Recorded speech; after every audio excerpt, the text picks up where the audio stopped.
안녕하세요, 여러분. 제가 발견한 좋은 책이 있어서 여러분에게 읽어드리려고 해요. 책 제목은 우리가 몰랐던 정치 이야기. 지은님은 하승우님이십니다. 네. 그래서 진보와 보수라는 이분법에 대해서 한번 읽어드리겠습니다. 이 책은 쓸모없이 다투기만 하는 듯한 정치를 본격적으로 다루려고 합니다.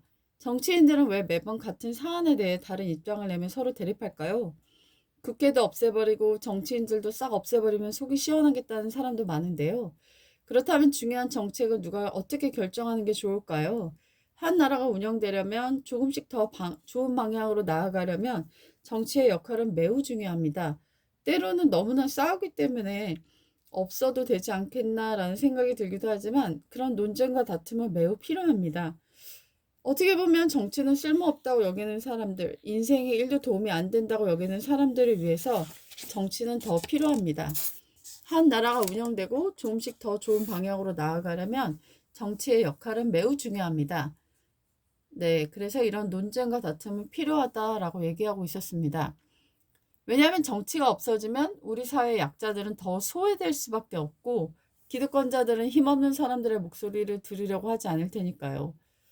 그래서 각각 정부는 구성원들이 내는 저마다의 목소리를 낼 수 있으니까 약자에게도 기회가 있답니다. 그래서 정치는 필요하지 않은 게 아니라 좋은 정치가 필요합니다. 북유럽에 핀란드라고 하는 나라가 있는데요. 경제를 강요하지 않은 평등한 교육으로 유명합니다. 정말 놀라움과 부러움의 대상이죠. 그렇다면 어떻게 핀란드는 이런 좋은 교육을 하게 되었을까요? 세계에도 손꼽히는 부자 나라여서 아니면 정치적으로 매우 안정이 되어서 하지만 핀란드의 역사를 보자면 러시아와 스웨덴, 노르웨이 국경을 맞대고 있고 우리보다 3배 넓은 국가이지만 우리보다 인구가 정말 적은 600만 명이 되지 않아서 서울보다도 작습니다. 그리고 국토 면적의 70%는 숲과 천연 자연이 풍부하지 않아서 석유나 가스와 같은 에너지를 수입하는 그런 나라였기 때문에 농업과 임업의 국가였기도 합니다. 그리고 여러 가지 러시아나 이런 곳에 내정 간섭을 당하기도 했어요. 그렇기 때문에 이런 국토적인 거나 인구적인 거나 지리학적으로나 불리한 핀란드가 어떻게 안정된 정치와 안정된 교육을 할 수 있었을까 참 궁금하게 되잖아요. 근데 핀란드는 어느 한쪽만 편을 드는 대신에 권력을 나눠 대통령과 총리가 함께 나라를 운영하며 서로 견제하게 했습니다. 저는 견제라는 단어가 굉장히 눈에 들어왔고요. 한 정당이 전체 투표율 50%를 차지하지 못하면 단독으로 총리를 지명하지 못하게 했습니다. 그래서 정당수가 많은 핀란드에서 한 정당이 권력을 독차지할 수 없는 구조를 만든 것입니다. 핀란드 정치에서는 협상과 타협이 다반사입니다. 한국이라면 뛰어난 사람에게 권력을 몰아주고자 하겠지만 핀란드는 골고루 나누어 상대방을 견제하게 하게 했습니다. 그래서 우리나라 같은 경우는 기업인들이 돈뭉치가 든 그런 사과 박스를 나누는 장면이 상상이 된다면 핀란드는 전 세계에서 정치부패가 가장 적은 나라라고 평가를 받아왔습니다. 핀란드의 교육은 굉장히 타협과 대화를 통해 이루어진 걸로 유명한데요. 이것은 핀란드 공교육을 책임지며 학생들이 자아를 발견하고 스스로 성장하는 기쁨을 느끼도록 가르칩니다.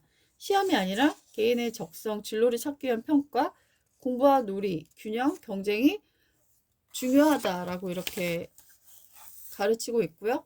그리고 청소년들이 정치에 참여합니다. 이게 무슨 말이냐면요. 핀란드에서는 시민들이 직접 법안을 발의할 수 있고 중앙정부가 발의할 수 있는 나이는 18세, 지방정부에 발의할 수 있는 나이는 15세입니다. 그리고 총 인구의 5% 이상의 시민이 발의하면 그의 안건은 투표의 대상이 됩니다. 한국으로 치면 중학생, 고등학생이 똘똘 뭉치면 정부의 중요한 법안을 발의할 수 있는 것입니다. 어떤 법안이 될까요? 아무래도 시험이나 경쟁을 좀 줄어들게 할 그런 것이 되지 않을까요? 중고생들이 법안을 발의할 권한을 갖게 되면 정치인들은 그들의 마음을 사로잡을 수 있는 공약을 고민할 수밖에 없습니다. 그러나 한국은 어떤가요? 성적순으로 서열을 매기는 것이 입시교육이고 이긴 사람들이 모든 자원을 몰아줍니다. 한국 사회의 특징을 말할 때 꼭 등장하는 사자성어가 있죠? 승자 독식입니다. 이긴 사람이 모든 걸 차지하고 무슨 수단과 방법을 쓰든 상대방이 이기는 게 제일 중요합니다. 시험이나 평가, 취업 등의 아빠 찬스, 엄마 찬스를 써서 인맥이 동원되고 그런 부조리가 마치 능력처럼 비춰지는 것이 이기게 하는 게 중요하기 때문입니다. 광자에게 간대하고 약자에게 가혹한 한국 사회. 이런 걸 누가 만들었을까요?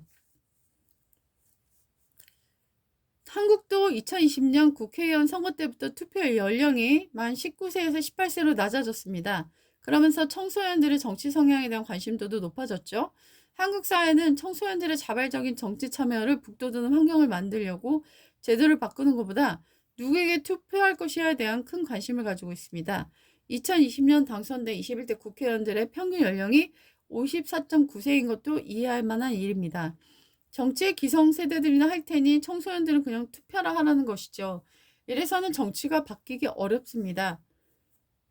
2020년 공직선거법이 개정되어 피선거권이 만 18세로 낮아지긴 했지만 돈과 사람, 조직이 필요한 선거판에 선뜻 나설 청소년이 있겠습니까?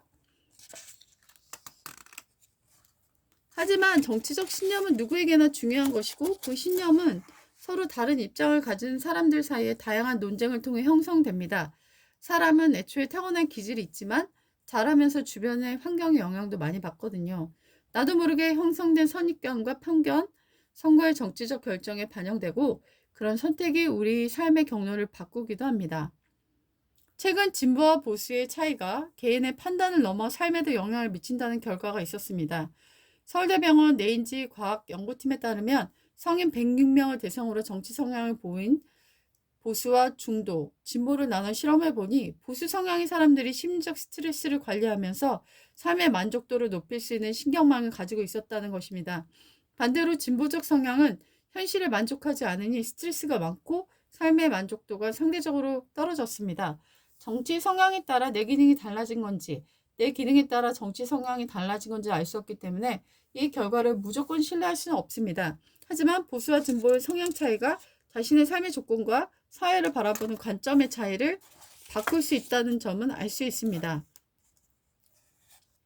진보와 보수라는 정치 성향은 개인과 사회에 적지 않은 영향을 미치고 그 차이는 절대 진리가 없는 정치 세계에서 바람직한 사회를 만들어가는 과정, 한 사회가 나아갈 방향을 알리는 일종의 나침반이라고 볼 수 있습니다.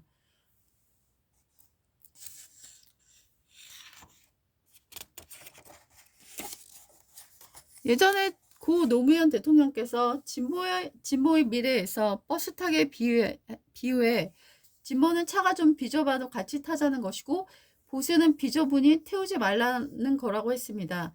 진보는 함께 살고 연대하고 공존하자는 것이고 좀 불편하고 힘들더라도 버스를 같이 타고 가는 게 모두에게 좋지 않겠냐는 것입니다. 이렇게 보면 진보가 나은 것처럼 보입니다. 비좁다고 태우지 않으면 남겨진 사람들은 한참을 더 기다려 버스를 타거나 돈 없는 사람은 걸어가야 할 테니까요. 사회 전체를 보면 좀 불편해도 함께 사는 게 좋아 보입니다. 그렇다면 정치적 입장이 반대인 사람은 진보와 보수를 어떻게 구분할까요? 진보는 곳간 열어서 모두 오늘 잘 먹고 잘 살자 하는 사람들이고요. 보수는 내일과 자식을 위해서 오늘 힘들어도 좀 참자는 사람이라는 것입니다. 여기서 보수는 당장 즐기고 싶은 걸 참으면서 내일을 준비하는 성실한 사람들로 그려 보여집니다.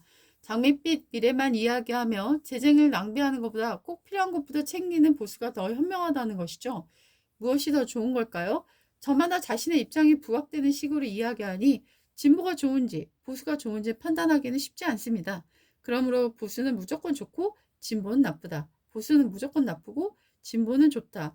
이런 이분법에서 벗어나 그 입장이 담고 있는 가치와 관청을 입체적으로 살펴볼 필요가 있겠습니다.